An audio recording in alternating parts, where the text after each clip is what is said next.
this video a few days ago and it was a madness. It was just disaster after disaster. Your retail...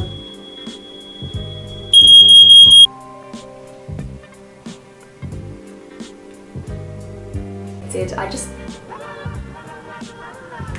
Hello? So I'm back, round two, time to A some of your cues. Okay, so starting out with the topic that I got asked about the most, I'm just going to combine a few questions into one because they're all about art style, so how I developed my style, how long it took, if it's influenced by other artists, and then any tips for people who are looking to work on developing and defining their own art style. Right, so how did I find my art style?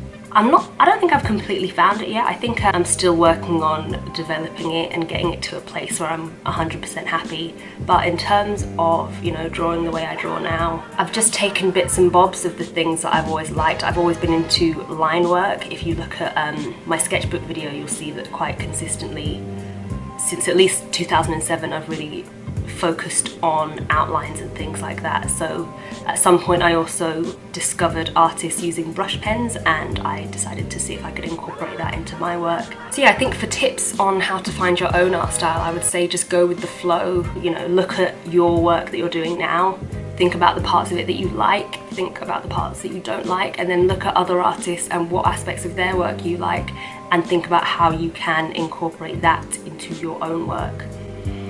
And then obviously just give everything a try, experiment and see what works and what doesn't work. Alright, so getting on to the questions. Before I start, I just want to say if I butcher anyone's name, I apologise. So the first question is from Melis Endevector, and they say, I'm wondering how you stay organised each day. Do you have the same weekly schedule, for example, Monday morning filming videos, etc.? So yeah, I definitely have a very structured weekly schedule. I think that works for me because obviously working from home, it's very easy to just fall into a trap of like staying in bed all day and then watching Netflix till 2 in the morning. So I personally do have a very sort of strict weekly schedule, and then I even break down my days into almost hourly intervals of what I'm going to be doing, and then I use my bullet journal to keep me organised through the day. And then I've also just started working in a planner that I made myself. But I could do a whole video on planning because I'm very rigid with my organisation. Okay, next question is from Elazaz, who says, do you plan when you'll do a drawing next time? Does it affect the way you draw when you schedule it? Yeah, well, as I said, I do sort of plan when I'm going to draw. I set aside at least an hour and a half a day to do practice, and then about 2 hours to do maybe work in my sketchbook or something on a canvas or something like that. So doing that every day, there's obviously going to be days where I'm just not in the mood for it, but I will still sit myself down at that given time with the intention of drawing something, even if I'm not in the mood, and I might spend half an hour sitting there staring at a blank bit of paper, but eventually, you know, I've got no choice but to draw something, and 9 times out of 10 I will get into it in the end. Leah Latoya says that she will be going to uni. Do you have any advice on how to make art a priority while not losing focus of the subjects you're studying? Well, when I was at uni, I have to be honest, I wasn't really thinking about art that seriously. I think art's always been constant in my life, but at that time it was definitely more of a hobby and less of a sort of career goal. I was studying Spanish and English at uni, and I was sort of aiming to be a interpreter, so doing art was sort of just something on the side whenever I had a spare second, and I just did some doodling. And then obviously I didn't stay at uni very long. I dropped out after a few months, so yeah, that wasn't really a major issue for me. But tips for you, Leah, I would say wait until you're settled a bit more, wait until you've started your classes, you know your timetable, you know how much time you're going to need to be spending on assignments and things, and then you can see after a month or so how you're going to be able to work art into that. Acid Wash and Lemonade says, have you ever compared yourself to other artists? Any advice on how to go over that? Yes, I have. That's something that I do a lot. That is probably one of my worst habits because I do look a lot at other artists for inspiration, and then it's quite easy for that to flip from sort of a place of admiration to turning it in on yourself and ending up feeling sort of inadequate. So I think it's important to recognize those feelings when they start to arise and just actively remember to appreciate what that person is doing and let it inspire you, and maybe pick up things that they're doing that you wish you could do and work on that. Convinced Otherwise says, do you need to work next to YouTube and selling your prints? Was art always what you wanted to do for a living? Love you. Love you too. And then I've got a few questions that sort of follow that. So Ugly Fleur said, do you do anything art related as a job? Amber says, do you plan on making art a full-time career? If so, how do you plan on doing that? Are you planning to be an animator or something? Sobi Y Mysol says, my question is, what do you do for a living? That Lady Nay says, do you see yourself being able to quit your retail job and make a living off your work in the near future? And Scene023 says, before art, did you have a different career path? So to answer all of those in one, yes, I do work next to doing YouTube and selling prints, because obviously at the moment that isn't enough to pay the bills. So I work part-time in a supermarket. I've been there for about 3 years now, and yeah, ideally I would like to leave at some point soon, but at the same time I do enjoy it. It gets me out of the house and it's a steady income. In terms of a career in art, I don't think that I would pursue that sort of creative career path, if you know what I mean. I like doing my own thing, I like YouTube, I like making my own art, I like sort of being my own boss. So I don't think I see myself working in a studio or an animator's or anything like that. I do like to have creative control over what I'm doing. Igobi Price says, what is the artist community like where you live? It's actually really good. I think I'm lucky living in London. Obviously there's stuff going on everywhere, galleries and things. I think the nearest gallery to me is about 5 minutes down the road. I actually pass it on my way to the post office. And then on top of that, the area that I live in is very diverse. It's very rich in different cultures and things, which I think contributes to an overall creativity. Plus, I do live very close to an art school, so when I'm out and about, like at the pub or something, a lot of the people my age actually tend to be art students, and at work as well, a lot of the people there are art students as well that are just working part-time like me. So overall, I think I'm very lucky with where I live and the people I know. Right, next up, Luna Poor says, what advice do you have for sharing your work on platforms like this, and what advice do you have to start selling some of it on sites like Redbubble and Society6? My advice would be to just get started, immerse yourself in different social media platforms, and obviously do a bit of research on sites like Redbubble and Society6, because they do have different sort of tiers of charging, you know, how much you would get for each sale and how much they get for each sale, how much it costs to actually host your stuff on their websites. But overall, the best way to learn, I think, even though it's quite a steep learning curve, would be to just dive right in, because it's only once you're doing it that you can really understand how things work. Also, Terminal of Geth asks, what's your favourite colour? I'm a huge fan of burnt sienna. I would say my favourite colour is pink. I think it's taken me a while to admit it, because I sort of bought into that whole pink is for girls faff, but yeah, I like it. I think it's a fun colour, I think it's a pretty colour, I think it's versatile. Elala says, when did you start drawing? I have always drawn, pretty much. If you have seen my sketchbook video again, you'll remember. I think I've got pieces of art dating back to when I was like 2 or 3 that my mum has held on to. So yeah, I've always drawn, but only really taken it seriously maybe over the last couple of years. Bridget Sosa says, congrats on reaching 10k, thank you. Do you have an educational background or degree related to art? And Wowzers also says, how did you study art? Claire Gilbert says, are you going to art school? Metaton says, are you self-taught? Do you go to art school? eFool says, have you ever taken art classes in college or in high school? And Tiliberto says, did you go to an art school? So to answer all of those, I don't currently go to art school. I've never been to art school. I did art throughout secondary school, so from the age of about 12 to 16, and then in 6th form college also I chose to do art for A-level, so age 17 and 18. Bianca Godinez says, what's your birthday? My birthday is the 29th of June 1993. Rain Shadow says, has there ever been a time in your life where you wanted to give up on art, and what kind of self-discipline tips would you give to stay on track? I don't know if there's ever been a time I've wanted to give up on art, just because it has always been a constant in my life. There have been times where I haven't been focused on it at all. There have been times, you know, months at a time where I haven't drawn anything, but I think I have always in the back of my head known that I wanted to do art. There's really nothing else that I do want to do, especially now. I'm 100% sure.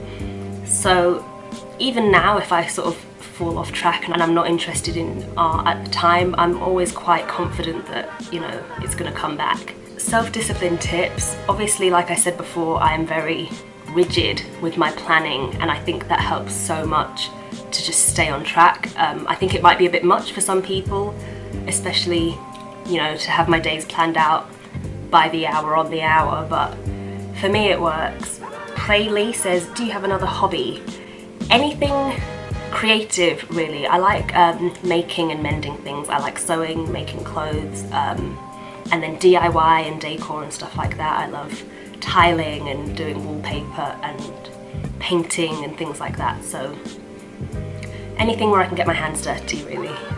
Mr. Creator 24 says, are you into any sports? If so, do you have a favourite team or athlete? I'm kind of into sport. I don't watch it sort of religiously, but I do watch football and rugby whenever there's a big match on.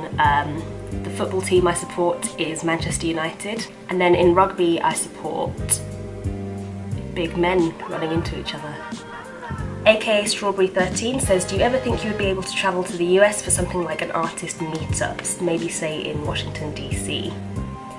I don't think I'm cut out for meetups. I'm quite a shy person and I'm quite awkward, and just the thought of meeting new people is just not my cup of tea, so I don't know if I would ever do a meetup in person. But I am thinking about going to Washington DC. Vibe with Kim says, any advice for working with Reeves gouache? Caesar Corona Dog says, quick question, do you have any tips for improving with my gouache? Arake Art says, how do you shade with gouache? And Significant says, what are your tips for using gouache? Samantha says, a Reeves gouache good quality? So for all of those questions, I am thinking of doing another gouache video soon, like a gouache 101, to update the one that I've done already, just to go into more detail. And now, especially since I've been using it for a lot longer, I think I know a little bit more. In terms of Reeves, I think they're alright, I think they're decent. I don't think they're like a terrible quality paint. Different colours work better than others, but I personally would recommend investing a couple of more pounds into a smaller set of better quality paint. So rather than getting 24 Reeves gouache paints for £7, get the Winsor & Newton set of 6 for like £10, because you will see a difference in pigment and opacity, and I personally think it's worth it. Okay, next, a lot of people were asking about inspiration. Rishi Sharma says, can you tell me some good accounts for inspiration? Martha Elson says, what inspires you or who inspires you? Kupo Tenchi says, who are your favourite artists? Mika Lovegren says, what's been your biggest inspiration when it comes to design? Eden McCormack says, what inspires you to make and create your amazing works of art? Ugly Fleur says, also, which YouTube artist do you like the most? Okay, so specifically on YouTube, I don't think I could pick out a favourite. I think there are so many great artists on YouTube. Someone I'm loving at the moment is T Gory, I think that's how you say it, I'm not sure, but I love her style, I love the stuff she draws. And then also Happy D Artist, I think her channel is called. Yeah, everything she does, just mind-blowing.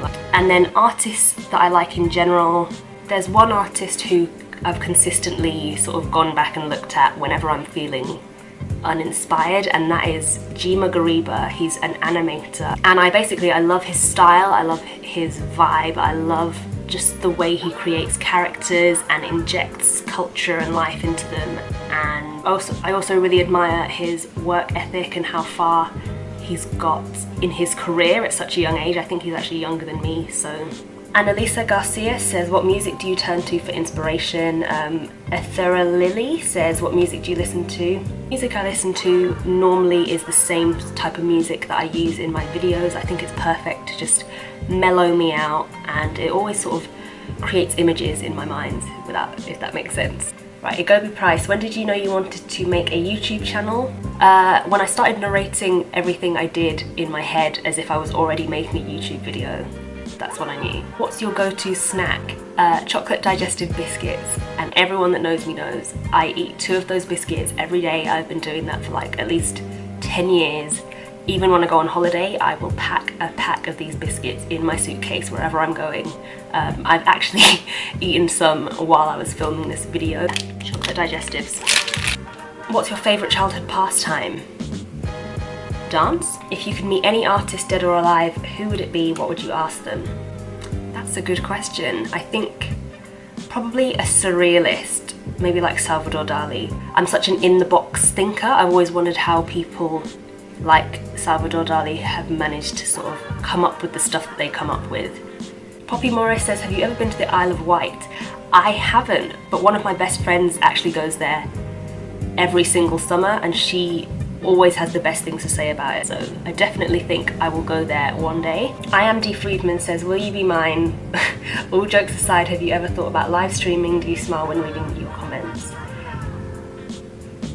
Well, yeah, obviously I do smile when reading comments. Live streaming, I don't know if I could do that. As I said before, I'm quite shy, I'm quite awkward, and I'm quite camera shy. So I think the pressure of being on camera live, even just doing art, you'd see my hands shaking. I would probably freeze up and it would be uncomfortable to watch. Margaret DR says, how can art be a career without YouTube? P.S. I love your channel, thank you. Well, art has always existed before YouTube, so I definitely don't think that YouTube is even remotely essential for having an art career. You would want to look at selling prints, selling original pieces of art, getting your work into galleries, maybe finding your own studio space that you can rent out and display your art there. But otherwise, yeah, it's just about looking at the traditional ways of sharing your work. Lauren Kimber wants to know, where is the best place to purchase the ink brush tool you often use? I normally get it online. In fact, I always get it online, either on Amazon or eBay. So I'll leave a link below to where you can get one for yourself. Kiara Studio says, can we be friends? We are friends. Julianne Alice A says, are there any specific art styles or mediums you want to explore in the future? If so, what? Yeah, I'd like to look into digital art. I've always admired the look of digital art and the work that goes into it. I think it takes a lot of skill and a lot of knowledge, and I just really like the idea of being able to tweak things without each thing you do being permanent. I think it's a good way to sort of learn about colour especially, and the relationship between colours, and also shading and form and all that. So yeah, I'd love to get into digital art, but at the moment obviously I don't have the resources to do that. Super Inkbox says, where did you start your platform, on YouTube, Instagram or Tumblr, and what do you recommend for someone trying to start an art channel? I started out on Tumblr just because I already knew Tumblr and I had like a personal blog anyway, so I knew how it worked and what the community was like there, and then I moved on to Instagram and then I started on YouTube, and that happened to be the platform that took off the quickest. Advice for someone trying to start an art channel. Also, Ayana Suart asks, how did you build your subscribers? I'm a small channel trying to get bigger. Okay, for setting up an art channel, I think it's the same as any other sort of genre on YouTube. I think you need to just be consistent, enjoy what you're doing, be yourself and be unique, and then be aware that it's a very slow process gaining subscribers. I know that for me, getting that first 100 was like a lifetime, and then even the next 100 took months and months and months, and then it sort of snowballs. So you'll realise that the more subscribers you get, the quicker you're gaining new ones. So just be patient, be consistent, and have faith that it will happen. Also, just one extra tip would be maybe to do something like the 3 marker challenge or an art studio tour, because videos like that are things that people in the art video community are looking for specifically, so that's a good way to get discovered. Joaquin Mondini says, my question for the Q&A would be tips for gaining popularity on Instagram.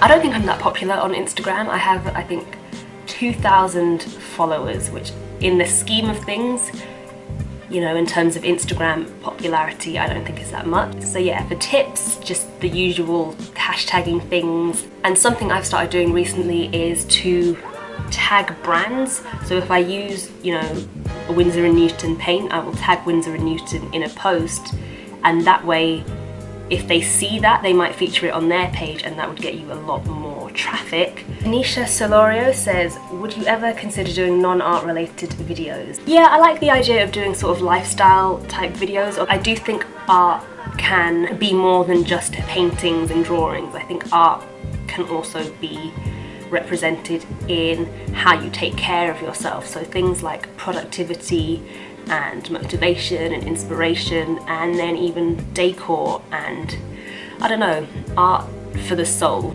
Mark Ramos says, if you could do a portrait of anyone in the world, who would it be and why? Maybe someone like Frida Kahlo. I think she seems like someone that would have been fun to just hang out with. Artistic Author says, how are you so lovely? How are you so lovely? Sean Hughes says, how do you make your line art so textured?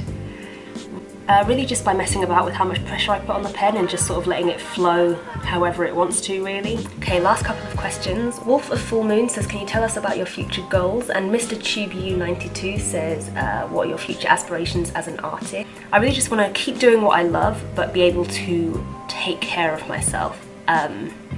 So be my own boss, not have to work for anyone, just keep doing what I'm doing and be able to live doing that.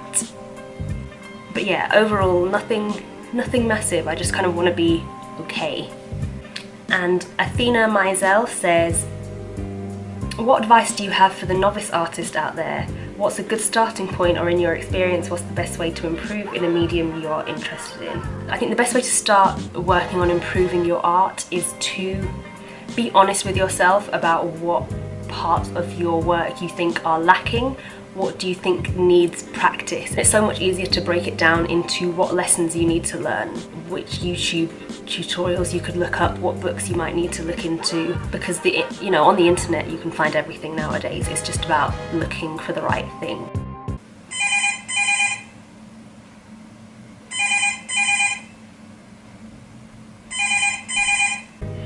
Okay, so that's it. I know I didn't get around to everyone's question, but hopefully I've covered most of the stuff you guys wanted to know about. We'll be back to normal art videos on Tuesday, but until then, thanks for watching, and I will see you next time. Bye!